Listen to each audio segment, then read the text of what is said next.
Price Lord இயேசுவின் நாமத்தினால இந்த மே மாதம் 5வது மாதம் 2024ஆம் ஆண்டில் கர்த்தருடைய வாக்குத்தத்தத்தை தியானிக்கும்படி உங்களை நான் அன்போடு கூட வரவேற்கிறேன். நம்முடைய கர்த்தர் வாக்குத்தத்தங்களை கொடுத்து கர்த்தருடைய பிள்ளைகளை நடத்துகிறதை நாம் பார்க்கிறோம். கிறிஸ்துவுக்குள் பிரியமானவர்களே, இன்றைக்கு கர்த்தருடைய வசனத்தை யோபு 1வது அதிகாரம் 10வது வசனத்தை வாசித்து தியானிக்க போகிறோம். நீர் அவனையும் அவனை வீட்டையும் அவனுக்கு உண்டான எல்லாவற்றையும் சுற்றி வேலி அடைக்கவில்லையோ? அவன் கைகளின் கிரியைகளை ஆசீர்வதித்து அவருடைய சம்பத்து தேசத்தில் பெருகிற்று. சாத்தான் யோபு என்கிற மனுஷனுடைய ஆசீர்வாதத்தை கண்டு பொறாமை கொண்டவனாக அவனால் தாங்கவே முடியல. நேராக போய் கர்த்தருடைய சன்னிதானத்தில் நின்று கொண்டு அவனை குறித்து சொல்லுகிறான். தேவனே, நீர் யோபுவனுடைய சம்பந்தமான எல்லா காரியத்தையும் வேலி அடைத்திருக்கிறீர். அவனுடைய கைகளின் கிரியைகளை நீர் ஆசீர்வதித்திருக்கிறீர். தேசத்தில் அவனை பெருக பண்ணியிருக்கிறீர் என்று சொல்லி பொறாமை கொண்டு அவனோடு கூட அவனிடத்தில் இருக்கிற பொறாமை கர்த்தருடைய சன்னிதானத்தில் வெளிப்படுகிறது நம்ம பார்க்கிறோம். கர்த்தருடைய பிள்ளைகளை கர்த்தர் தம்முடைய பிள்ளைகளை பூமி தாங்க முடியாத அளவுக்கு ஆசீர்வதிக்கிறார். சாத்தானும் பொறாமை கொள்ளுகிற அளவுக்கு கர்த்தருடைய பிள்ளைகளை ஆசீர்வதிக்கிறார். அவ்வளவு மிகுதியாய் ஆசீர்வதிக்கிற தேவனாகிய கர்த்தர் நம்முடைய தேவன். அல்லேலூயா. இந்த மாதம் எப்படி நடத்த போகிறோம், அல்லது வருகிற மாதத்தில் பிள்ளைங்களுடைய ஸ்கூல் ஃபீஸ் இருக்கு, நிறைய தேவைகள் உண்டு, என்ன நடக்க போகுது என்று சொல்லி பயந்து கொண்டிருக்கீங்களா? கர்த்தர் உங்களை பார்த்து சொல்லுகிறார், அவர் உன் கைகளின் கிரியைகளை ஆசீர்வதிப்பார். உன்னுடைய சம்பத்து தேசத்தில் பெருகி இருக்கும். எல்லாம் உன் பிள்ளைகளை சுற்றி, வீட்டை சுற்றி, வியாபாரத்தை சுற்றி, ஊழியத்தை சுற்றிலும் கர்த்தர் தம்முடைய வேலியை அடைத்திருக்கிறார். காரணம் என்ன? யோபு இடத்துல 3 முக்கியமான காரியங்களை பார்க்கிறான். ஒன்று, அந்த மனுஷன் கர்த்தருக்கு பயப்படுகிற மனுஷன். யோபு 1ஆம் அதிகாரம் 1ஆம் வசனம் 2ஆம் வசனத்தில் அதை வாசிக்கிறோம். யோபு எல்லா சூழ்நிலையிலும் கர்த்தரை ஸ்தோத்தரித்தான்.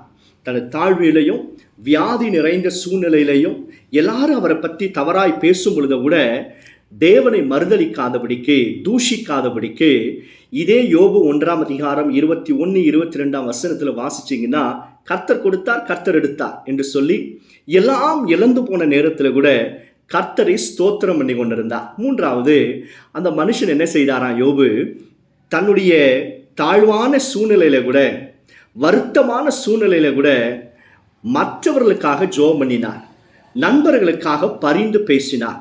ஆகையால் தான் இந்த 42வது அதிகார கடைசி அதிகாரத்தில் 10ஆம் வசனம் வாசிச்சிங்கன்னா, யோபு புஸ்தகத்தில் கர்த்தர் யோபுடைய முகத்தை கண்டு நண்பர்களை ஆசீர்வதித்தாரா. அல்லேலூயா. பாருங்க, அந்த அளவுக்கு கர்த்தரிடத்துல இன்ஃப்ளூயன்ஸ் நிறைந்தவனாக இந்த யோபு பக்தன் காணப்பட்டான். கர்த்தருடைய பிள்ளைகளே, நம்மையும் உங்களையும் கர்த்தர் அப்படிதான் ஆசீர்வதிப்பா. உன் கைகளின் கிரியைகளை கர்த்தர் ஆசீர்வதித்து உன் சம்பத்தை கர்த்தர் பெருக பண்ண போகிறார். கவலைப்படாதீங்க. எந்த சத்துருக்களும் உங்களுக்கு விரோதமாக எதையும் செய்ய முடியாது.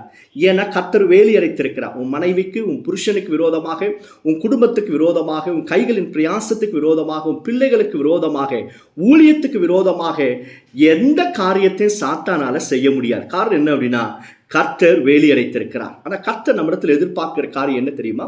அவருக்கு முன்பாக நாம் பயந்திருக்க வேண்டும். 2வது, எல்லா சூழ்நிலையிலும் கர்த்தரை ஸ்தோத்திரம் பண்ணுங்க. 3வது, மற்றவர்களுக்காக பரிந்து பேசுங்க. இந்த குணங்களை கர்த்தர் பார்க்கிறார். அதை பார்த்து கர்த்தர் உங்களுடைய சம்பத்தை பெருக செய்ய போகிறார். உங்களை ஆண்டவர் ஆசீர்வதித்து பெருக பண்ண போகிறார். கவலைப்படாதீங்க. உங்களுக்கு இருக்கிற கடன் பிரச்சனை, இவை எல்லாவற்றிலையும் கர்த்தர் இந்த மாதத்தில் ஒரு அற்புதத்தை செய்ய போகிறார். நீங்கள் ரொட்டேஷன் செய்து வாழ்ந்து கொண்டிருக்கலாம். இந்த மாசத்துல கர்த்தர் தம்முடைய வசனத்தை அனுப்பி நம்மை ஆசீர்வதிக்கிறார், குணமாக்குகிறார். இந்த வசனத்தை விசுவாசிங்க. கர்த்தரிடத்திலிருந்து பெரிய காரியங்களை நீங்கள் காண போறீங்க. ஜெபம் பண்ணலாமா? பரலோக பிதாவே, இந்த மாதத்துல இந்த வசனத்தின்படியாய் ஒவ்வொருவரையும் ஆசீர்வதித்து உம்முடைய நாமத்தை மகிமைப்படுத்துங்கப்பா. ஆண்டவரே, எங்க கைகளின் கிரியைகளை ஆசீர்வதியும். எங்க சம்பத்து இந்த தேசத்துல பெருகட்டும். எங்களுக்கு உண்டான எல்லாவற்றையும் இயேசு கிறிஸ்து நாமத்தினால், இரத்தத்தினால் வேலி அடைப்பீராக. உம்முடைய நாமத்தை மாத்திரம் நீ மகிமைப்படுத்துவதற்காக ஸ்தோத்திரம். இயேசு மூலம் ஜெபிக்கிறோம் பிதாவே. ஆமென். ஆமென். God bless you all.